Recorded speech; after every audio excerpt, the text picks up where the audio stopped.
I'm going to go to Peter Tatchell, and then after that we'll open up to questions. Thank you.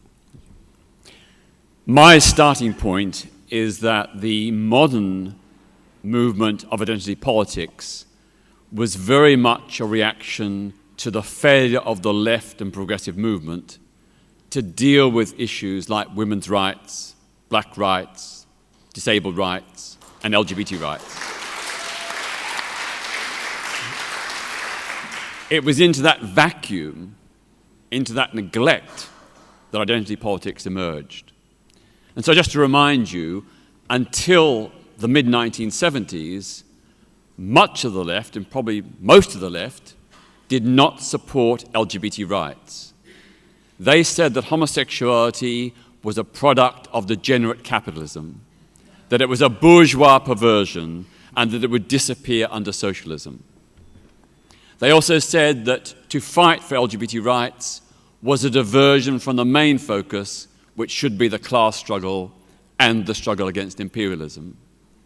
So when in 1973 I went to what was then communist East Berlin to stage a gay rights protest against communist tyranny against LGBT people, I was denounced by much of the left as a right-winger and an anti-communist, and that I was in the company and pay of the CIA and MI5, the American and British intelligence services. But if we look back, we can see very clearly that identity politics has made huge positive gains.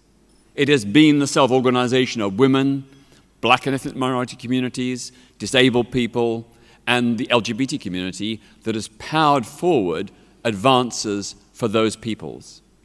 And it stands in stark contrast to the relative lack of success of the broader left. So I think identity politics has, on the whole, played a very positive contribution. But, and there is a big but, sometimes it is misused. Sometimes it is used as an excuse to evade human rights issues and abuses. Sometimes it does result in fragmentation, in the progressive movement becoming fragmented and different communities fighting their own corner without the recognition of their common humanity and indeed their common interests in working together. It goes against the whole principle that unity is strength, that if we stand together and support each other, we are stronger and more likely to win. Taken to extreme, of course, identity politics leads to cultural relativism. The idea that all cultures are equally valuable, that all values are equally valuable, that there is no one better set of values than another. There are no universal values. There's no common value system for all of humanity. And that, of course, does lead to some very nasty places. I can remember some years ago, I spoke at an academic event where I was critiquing the way identity politics is sometimes misinterpreted and misused. And I said things like, freedom is better than slavery. Democracy is better than fascism. LGBT equality is better than homophobia. Rationalism, secularism, and humanism are better than religious obscurantism, ignorance, and intolerance.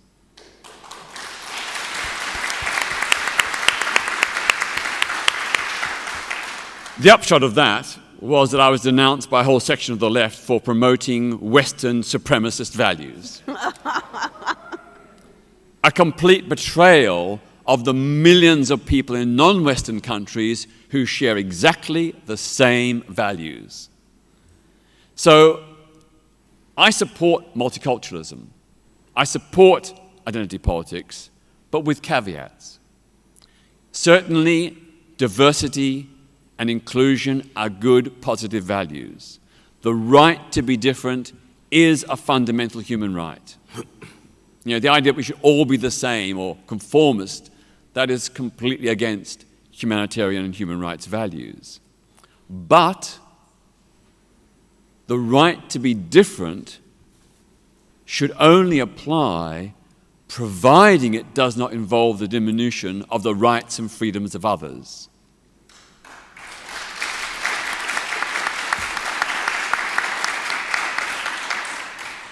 So to give you an example of how identity politics and multiculturalism can be perverted.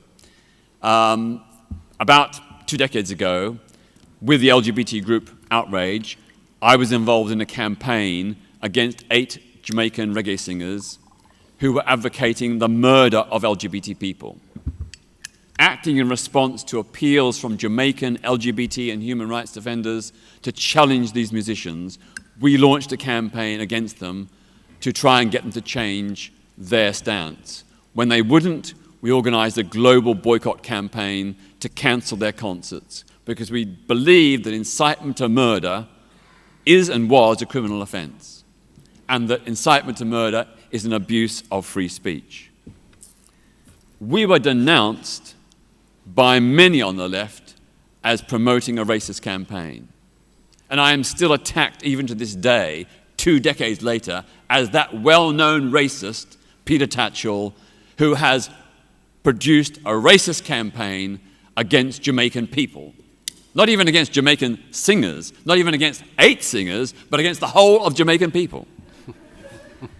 It just shows how badly wrong multiculturalism and identity politics can sometimes go. I think that the principle of human rights as a universal principle is absolutely vital to defend the human rights of people everywhere and to unite us all in our common humanity, to work together to, yes, fight our own corner, but also fight our common corner to ensure the betterment of all of us. But of course, when you say this, someone on the left will say, well, human rights, that's a Western concept. And I've been denounced many times for promoting the Western Eurocentric view of human rights as a universal principle. But of course, that is a total misreading of history and the truth. You can trace back some of the earliest embryonic ideas of human rights to Ashoka in ancient India and to Cyrus the Great in ancient Persia. Some of their ideas were the antecedents, the embryos of what we now know as human rights. And moreover, the great highlight of human rights principles, the United Nations Universal Declaration of Human Rights, was not drawn up by Westerners, it was drawn up by people from all continents and cultures. And I ask you and invite you to look at the particular contributions of the Egyptian and Indian delegates to input what they inputted into the Universal Declaration of Human Rights. Really important contributions. So, universal human rights are what bind us together. Without asserting our common humanity, we cannot conquer our common problems. We cannot secure human rights and social justice for everyone on this planet. Thank you.